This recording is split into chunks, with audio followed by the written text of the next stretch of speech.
Bismillahirrahmanirrahim. Assalamualaikum warahmatullahi wabarakatuh. Apa kabar anak-anakku semua? Kalian hari ini pelajaran pertama di kelas 7 ya. Kalian sekarang sudah SMP, sudah kelas 7, bukan anak SD lagi. Sekarang memasuki pelajaran PAIBP pada bab 1 ya, yaitu tentang Al-Quran dan Sunnah sebagai pedoman hidup.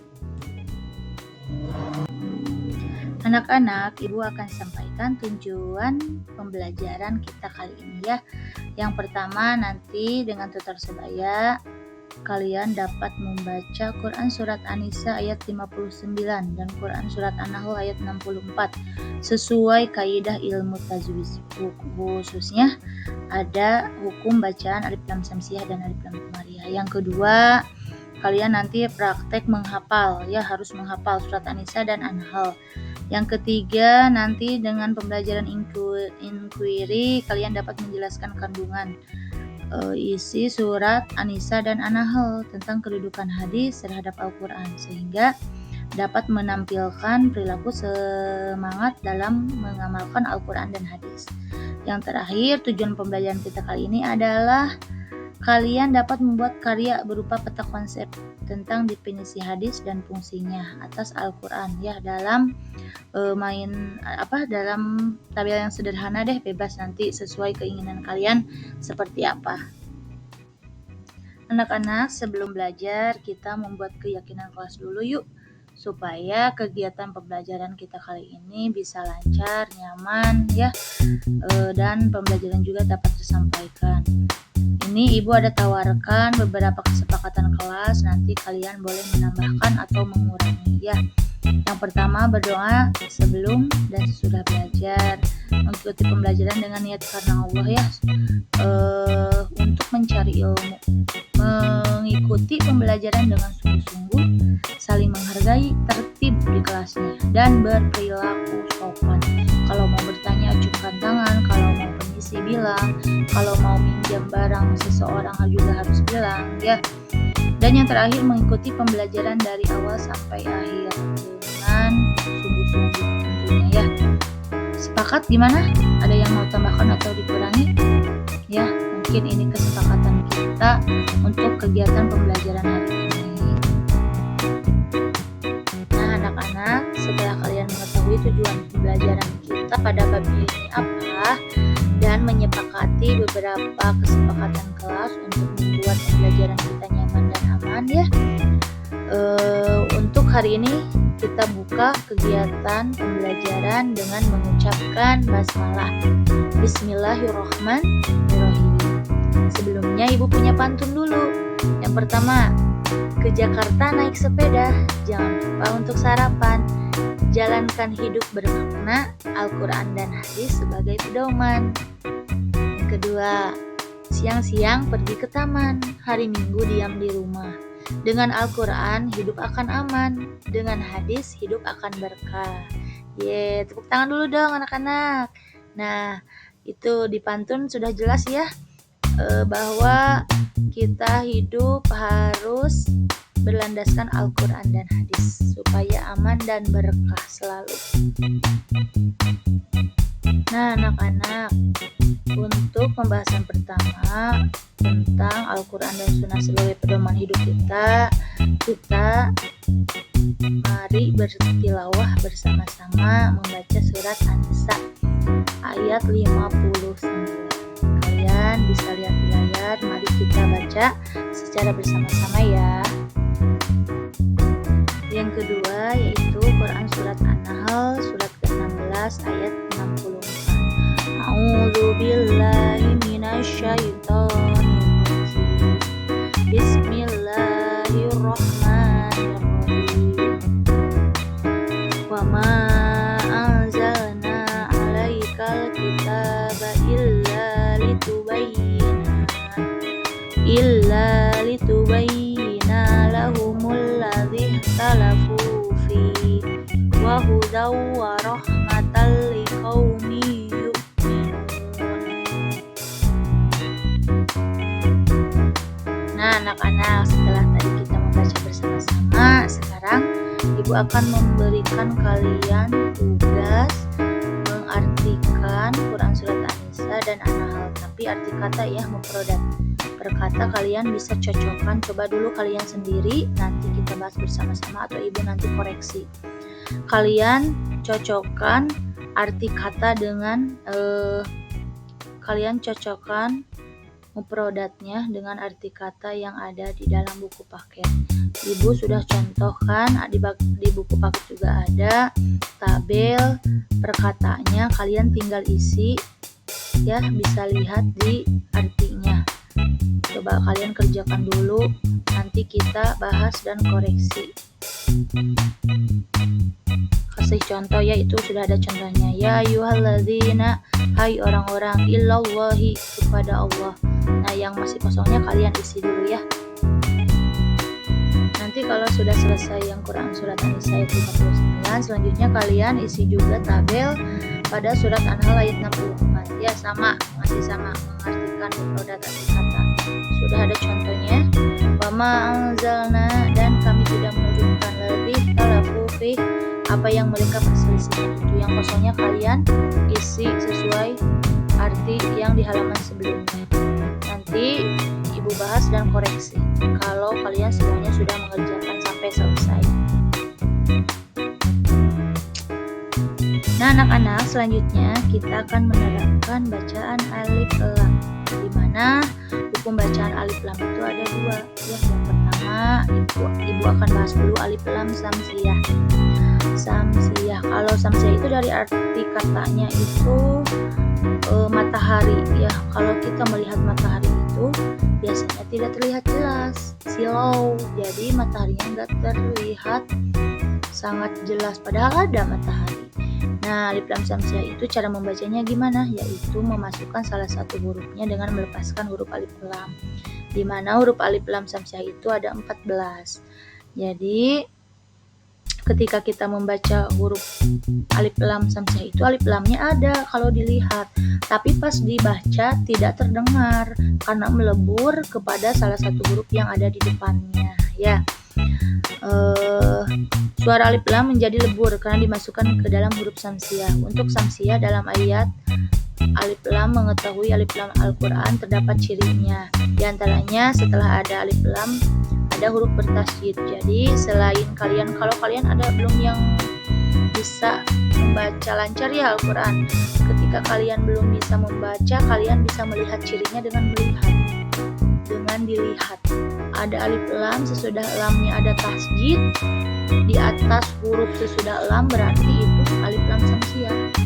Untuk membedakan ya, jadi kalau tidak bisa dibaca kalian membedakannya dengan dilihat. Setelah lam ada huruf tasydid, itu alif lam samsiyah. Nah sekarang ibu akan berikan contoh hukum bacaan alif lam samsiyah. Samsiyah tadi ibu sudah jelaskan matahari. Ketika kita melihat matahari itu ada tapi tidak terlihat, tidak jelas. Ketika membaca huruf alif lam samsiyah itu ada alif lam, tapi ketika dibaca tidak terdengar karena melebur dengan huruf yang ada di depannya. Hurufnya tadi ada 14 ya. Kalaupun kalian tidak mengetahui huruf alif lam samsiyah itu apa saja, kalian bisa membedakannya dengan melihat cirinya, yaitu ada tasydid sesudah huruf lam. Ingat ya, ada tasydid sesudah huruf lam. Cara membacanya gimana? Alif lamnya tidak terdengar, malah melebur bersatu dengan huruf yang ada di depannya. Contoh, wan nahari, bukan wal nahari, tapi langsung lamnya dilewat melebur kepada huruf nun. Yang kedua, az-zakati, bukan al-jakati, tapi alif lamnya ada, alif lam, tapi tidak terdengar pas dibaca. Terlihat kan jelas ada tasydid di depannya. Lagi wa'ati ur-rasula, bukan wa'ati ul-rasula, tapi wa'ati ur-rasula, alif lamnya melebur kepada huruf yang ada di depannya. Jadi tidak terdengar alif lamnya, cirinya ada tasydid, itu alif lam samsiyah. Untuk yang selanjutnya yaitu hukum bacaan alif lam qamariyah. Alif lam komariah merupakan alif lam yang berhadapan dengan salah satu huruf komariah, yaitu 14 ya, alif, ba, mim, jim, ha, kaf, waw, ho, fa, ain, qaf, ya, mim, ha. Jadi kalau secara bahasa samsiah matahari, kalau komariah itu bulan. Jadi alif lam yang menghadapi 14 huruf hijaiyah, dibacanya itu seperti kita melihat bulan jelas ya. Jadi terlihat terdengar sekali alif lamnya. Sekarang Ibu akan jelaskan contoh bacaan alif lam komariah. Alif lam komariah apa? Alif lam yang menghadapi 14 huruf hijaiyah. Kalaupun kalian belum hafal hurufnya, kalian bisa melihat cirinya, yaitu di huruf lamnya ada tanda mati ya. Jadi kalau alif lam samsiah ada tasjid sesudah huruf lam. Kalau alif lam komariah tanda mati di huruf lamnya itu sendiri. Cara membacanya bagaimana? Alif lamnya terbaca jelas. Contoh, wal wazna, wal ya, kalau dilatinkan WAL, ada huruf A sama L, al ya, ada huruf alif dan lam. Wal ardi, alif lam, lamnya mati. Wal ardi, kalau dilihat tandanya itu ada tanda mati di atas lamnya. Kalau dibaca terdengar jelas, itu berarti komar, bulan. Kalau tidak terdengar ada tasjid, itu samsiah. Lagi contoh alif lam komariah, al qiyamah, al qiyamati, al ya, al, alif lam, al kitaba, wal ardi, wal yaumil akhiri, wal yaumil akhiri. Pokoknya L, alif lamnya jelas. AL kalau dilatinkan ada huruf AL, al, itu berarti komariah. Cara membacanya harus jelas. Anak-anak, mari kita terapkan hukum bacaan alif lam ke dalam surat yang barusan kalian pelajari ya, yang telah kalian pelajari, yaitu surat An-Nahl dan An-Nisa. Coba kita analisis bersama-sama, kita cari hukum bacaan alif lam pada ayat tersebut. Yang pertama, ya ayyuhalladzina. Ya ayyuhalladzina itu bukan alif lam komariah ataupun samsiah ya. Karena kalau samsiah itu tasjidnya sesudah lam. Kalau komariah itu di atas lamnya mati. Itu bukan termasuk alif lam samsiah dan komariah. Ya ayyuhalladzina amanu atiullaha wa atiur rasula wa atiur rasula. Alif lam ro ya, ada tasjid sesudah lam, itu alif lamnya melebur, itu alif lam samsiah. Wa ulil amri, wa ulil amri, itu alif lam komariah ya, alif lam di atas lamnya mati. Wa ulil terdengar huruf lamnya. Minkum fa in tanaza'tum fi syai'in farudduhu ilallahi war rasuli, itu alif lam samsiah. In kuntum tu'minuna billahi wal yaumi, itu alif lam komariah, bulan jelas, komar, lamnya terdengar. Yaumil akhiri, ada alif lam lagi, akhiri berarti itu yaumil, l, lam berarti komariah jelas. Dzalika khairun wa ahsanu ta'wila. Yang selanjutnya surat An-Nahl, wa ma anzalna alaikal, alif lam komariah, kitaba illa litubayyina lahumul ladzina talafu fi wa hudaw wa rahmatan liqaumin yu'minun. Jadi semoga kalian bisa membedakan alif lam samsiah dan alif lam komariah. Dan nanti kita praktek mencari bersama-sama berkelompok ya di dalam Al-Qur'an. 2. Memahami isi kandungan Quran surat An-Nisa ayat 59 dan Quran surat An-Nahl ayat 64. Kalian tentu sudah mengetahui ya definisi Al-Quran. Coba Al-Quran itu apa? Al-Quran itu secara bahasa artinya bacaan, yang diambil dari kata qoro'a, berarti membaca. Ya, Al-Quran menjadi bacaan wajib bagi orang yang beriman, termasuk kita semua muslim. Al-Quran hendaknya dibaca, dipahami, dan diamalkan, karena ia adalah wahyu dari Allah kepada Rasulullah yang melalui malaikat Jibril. Al-Quran itu didefinisikan sebagai wahyu Allah yang menjadi mukjizat dan diturunkan kepada Nabi Muhammad. Ditulis dalam mushaf, diriwayatkan secara mutawatir, dan membacanya bernilai ibadah. Al-Quran berbahasa Arab dan tertulis pada mushaf mulai surat Al-Fatihah sampai An-Nas. Selain definisi ini, kalian dapat mencari informasi mengenai apalagi coba definisi dari Al-Quran itu menurut para ulama, ya. Pada bab ini terdapat 2 ayat menjadi inti materi Quran, surat An-Nisa ayat 59 dan Quran surat An-Nahl ayat 64. Kedua ayat ini berhubungan dengan kehidupan Al-Quran dan hadis sebagai pedoman kehidupan kita sebagai umat muslim. Kandungan Quran surat An-Nisa ayat 59 menjelaskan untuk patuh dan taat kepada Allah, Rasul, dan pemimpin-pemimpin kita. Ketaatan ini adalah mutlak dan tidak bisa ditawar-tawar lagi.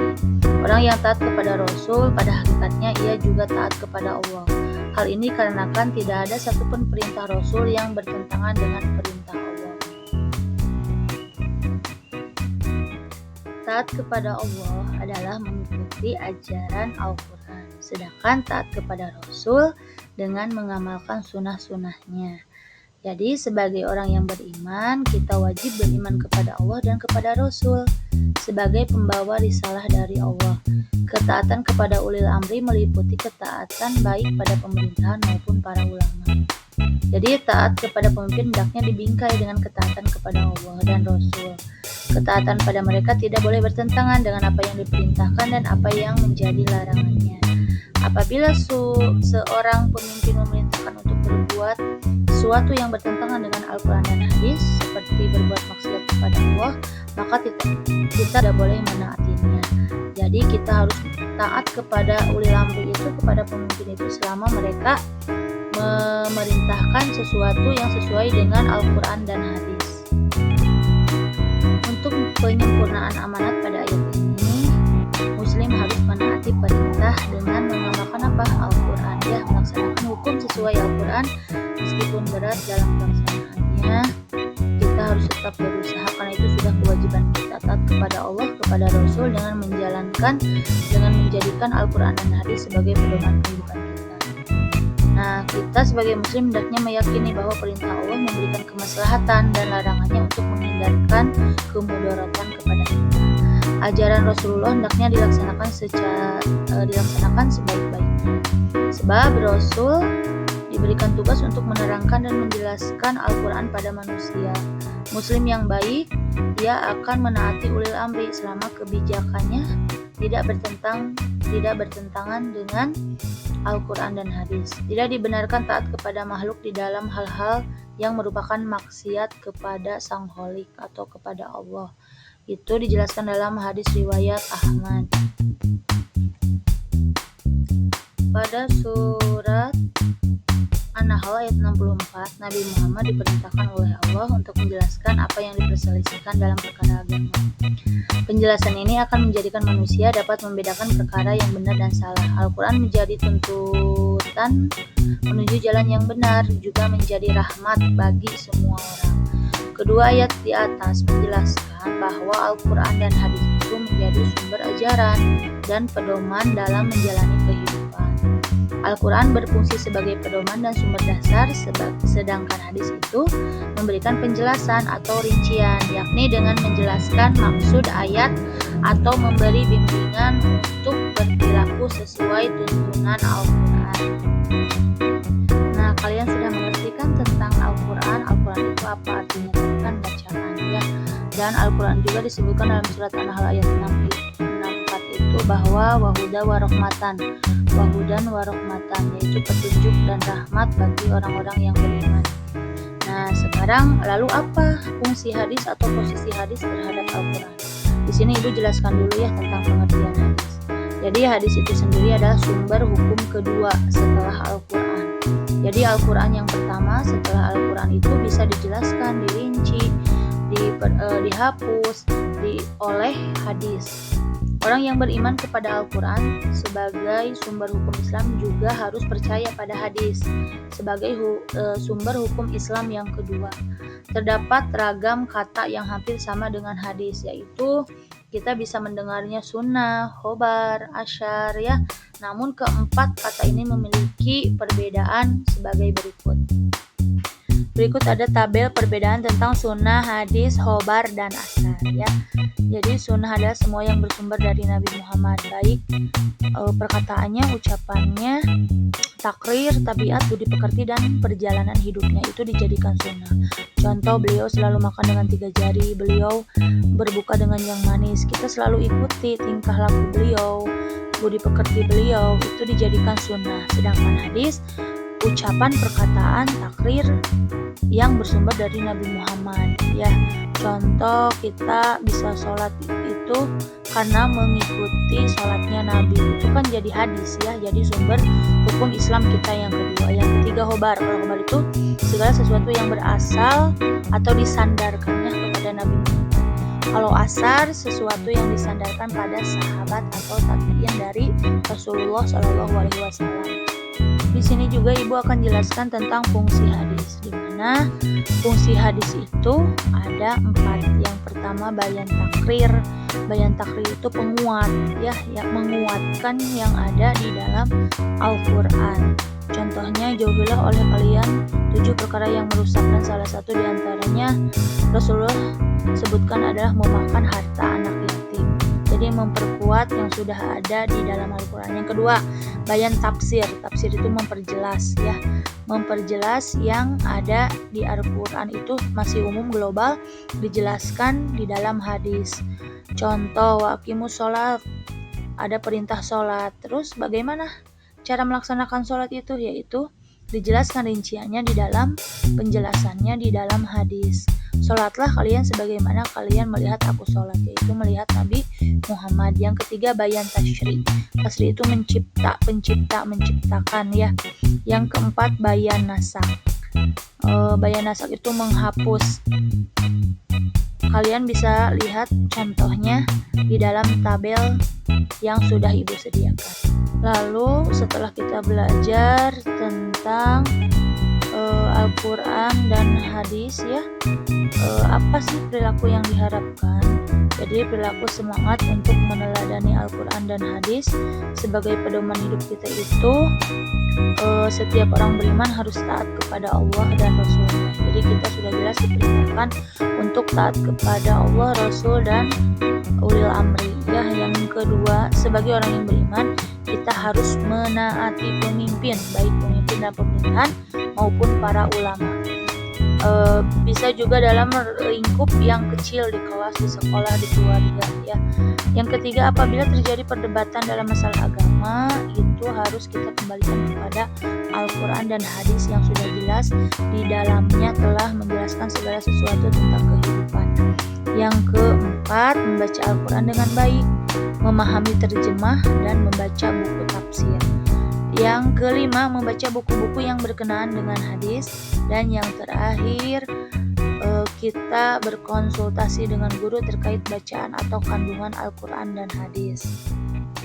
Nah, anak-anak, itulah materi yang Ibu sampaikan pada bab 1, yaitu tentang Al-Quran dan hadis sebagai pedoman hidup kita ya. Tadi kalian sudah belajar, sudah membaca, mempelajari tentang perbedaan khobar, asar, hadis, sunnah, mengetahui fungsinya hadis itu apa.